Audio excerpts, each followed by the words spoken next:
Professor, diga lá.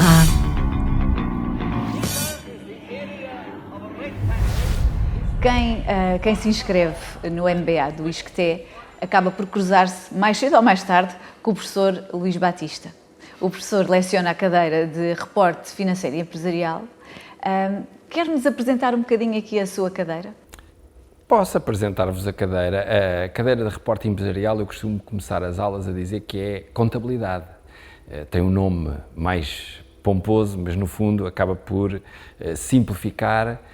Eu acabo por simplificar falando um bocadinho sobre a contabilidade. No fundo, é uma cadeira que o que pretende é explicar às pessoas que entram no MBA um bocadinho os fundamentos da chamada linguagem dos negócios, não é? Aquela linguagem financeira que os permita evoluir depois noutras unidades curriculares, mais para a frente, e também eles próprios ficarem com as competências necessárias para conseguir interpretar a informação financeira que vem das empresas. Ela é montada normalmente nessa base, e eu diria que isto é uma base mais ou menos comum às unidades curriculares que têm este tema, embora no MBA é preparada de forma completamente diferente.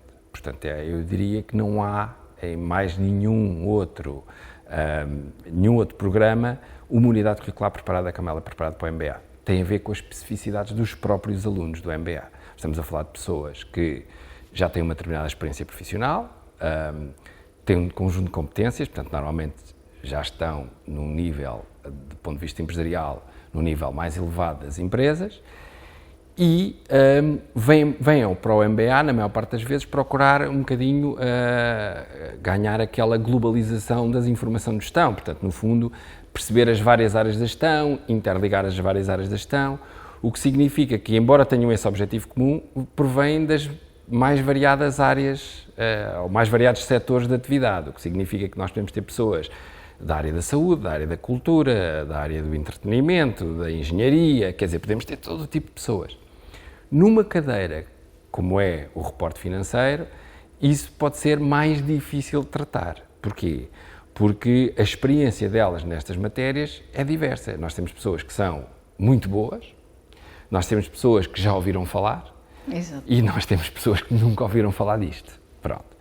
E por isso foi necessário preparar a unidade curricular de forma a que toda a gente se sentisse um bocadinho motivada para o tema, ou seja, atualizar conhecimentos para quem já tem conhecimentos, falar sobre, no fundo, o que é de novo nesta área e tirar essas dúvidas que são as dúvidas mais atuais, ir buscar aquelas pessoas que já ouviram falar nisto e que se lembram, mas já se lembram muito lá atrás, e um bocadinho atualizar os conhecimentos também, eu digo, dar uma varridela naqueles conhecimentos e depois apoiar todas as outras pessoas que nunca ouviram falar nisto e elas não se sentirem desapoiadas, porque só para enquadrar, vamos lá ver, costumo também brincar um bocadinho, vocês no MBA têm as chamadas soft skills, não é? Eu digo na brincadeira as ciências fofinhas, não é?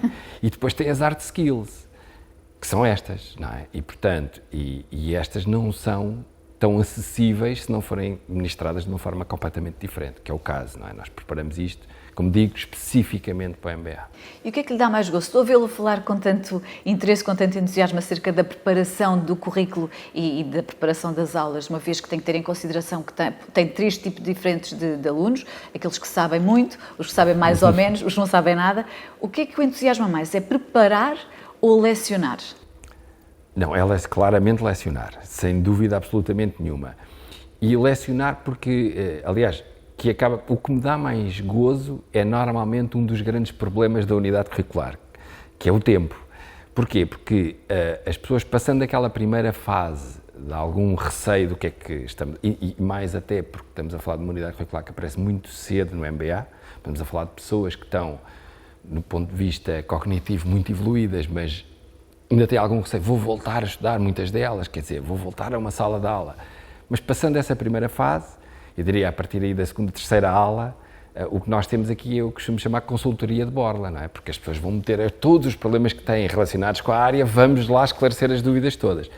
E isso é muito interessante porque é essa partilha de conhecimentos entre pessoas que têm de facto alguma coisa para contribuir umas para as outras, sempre com este pano de fundo eu diria, da área financeira, pronto, vamos lhe chamar assim, porque às tantas nós já não estamos a falar de contabilidade. Como sabe, estamos a falar de fiscalidade, estamos a falar de direito das sociedades, quer dizer, estamos a falar de tudo o que é possível que tem a ver com as empresas, embora, obviamente, orienta-te para estas hard skills, como lhe dizia, ou pelo menos para a contabilidade, mas estamos a falar de tudo. E isso é o que me dá mais gozo, porque, de facto, nada dá mais gozo, acho eu, a um professor do que os alunos, percepcionar que os alunos estão a retirar alguma coisa das sessões.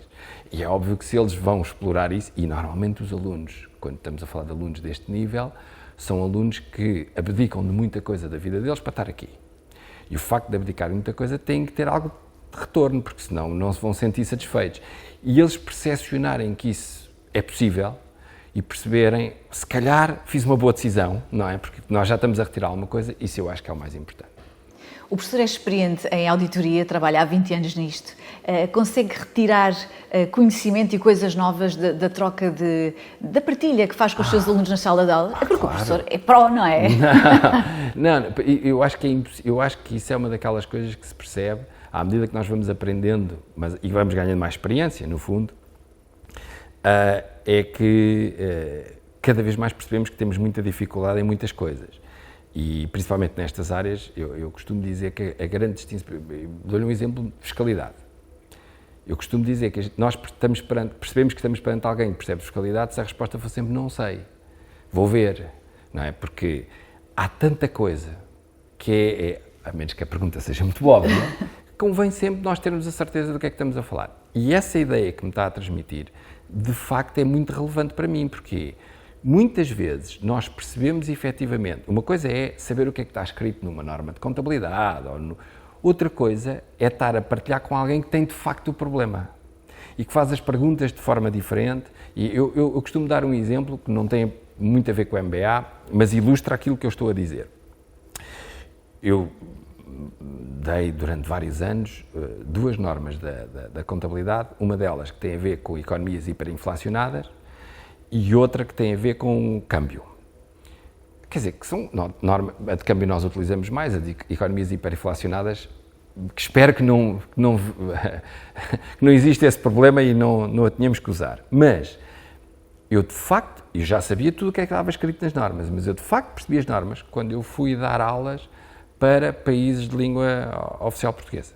Quer dizer, as pessoas, de facto, elas quase percorriam a norma por mim. Porquê? Porque elas tiveram aquelas dificuldades todas. Exatamente. Elas percebiam que tinham que ter uma solução para isto, e eu dizia, já sei, está na norma esta, mas que eu nunca experienciei. Portanto, isso de facto, e depois a vantagem do MBA é que nós temos pessoas aqui que de facto têm muita coisa para contribuir, porque de facto já têm muita experiência, porque de facto estão em determinadas posições das empresas, que são posições que são obrigadas a tomar decisões, que são obrigadas... Aliás, eu acho que uma das grandes virtudes, não será obviamente a única, mas uma das importantes é a aprendizagem que os alunos fazem entre eles, não é? O chamado networking, não pomposo, coisas que hoje em dia se utilizam, as expressões que hoje em dia se utilizam, mas que de facto é verdade, porque vocês têm pessoas de áreas completamente distintas, mas todas elas têm muita coisa para contribuir, e isso para mim é muito válido. E as aulas ficam muito ricas, não é? Muito. Há muitos inputs, há muitas experiências, muitas realidades. Muitas, eu digo aqui que a minha única preocupação é pôr as pessoas a falar.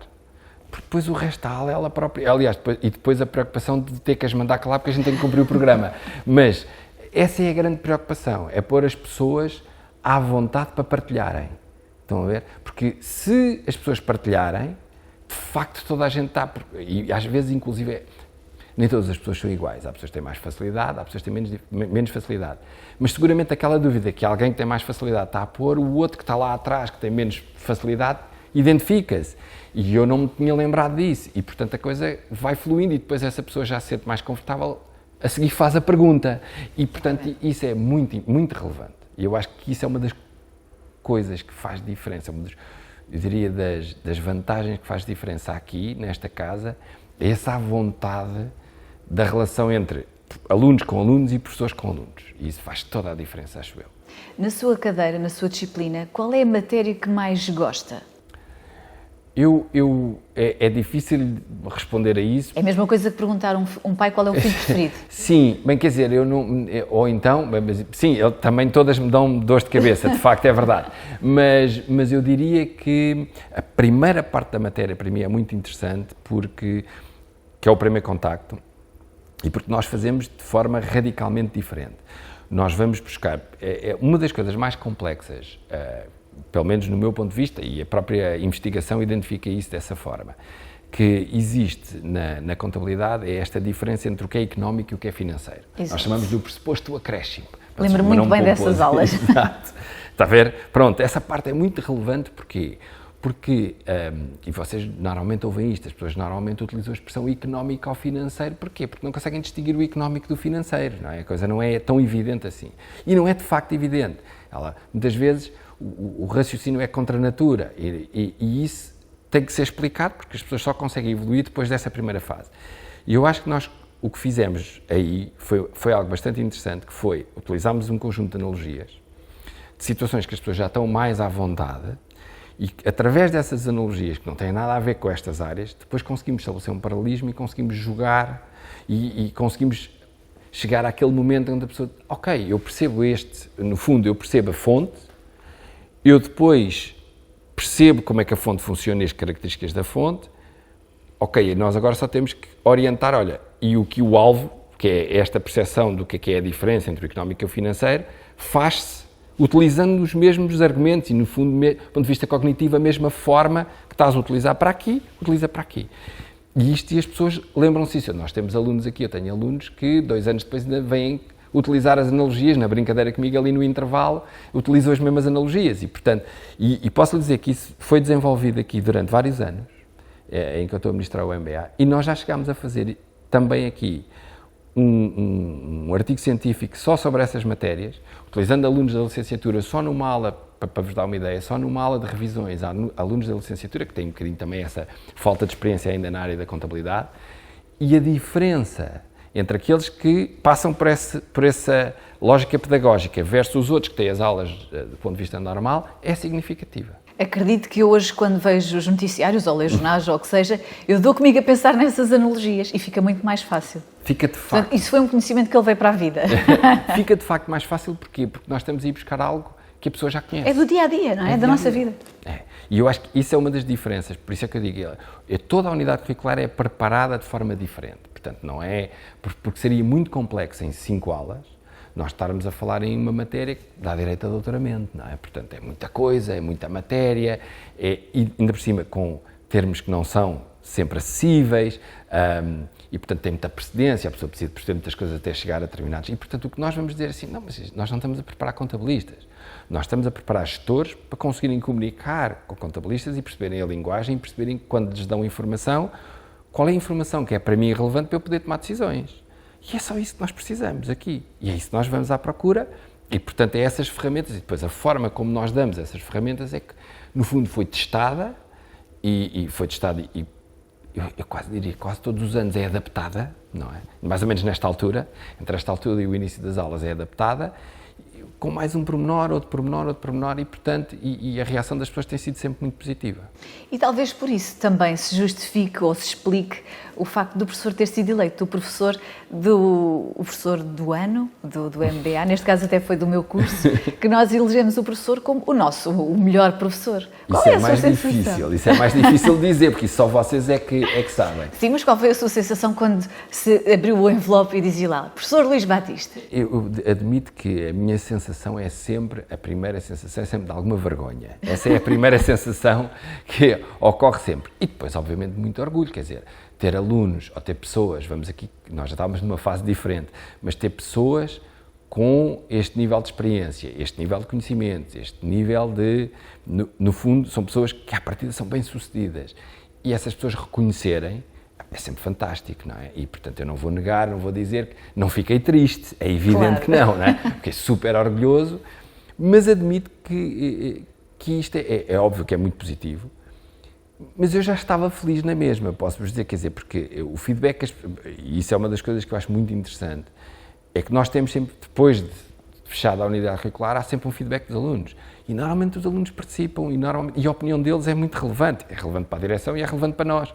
Para mim é muito relevante alguém dizer, epá, nós precisamos de mais casos práticos, ou nós precisamos... Isso é muito relevante porque é isso que faz alterar depois as... Permite melhorar também a sua prestação. Permite sempre melhorar a prestação e, portanto, e às vezes há um tipo de alunos que nós ainda não tínhamos tido e que agora temos, e portanto, neste tipo de alunos, se calhar não dá desta forma, dá mais desta forma, mais daquela, e quer dizer, e isso é muito relevante.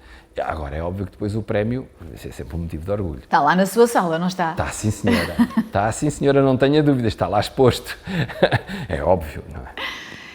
Esta foi mais uma viagem pela sala de aula do MBA do ISCTE. Se inscrever neste programa, como pode perceber, vai ficar muito mais rico em termos de conhecimentos contabilísticos e também vai ter o prazer de ter o professor Luís Batista como seu professor. Portanto, se é para investir no conhecimento, é para investir já. Faça isso.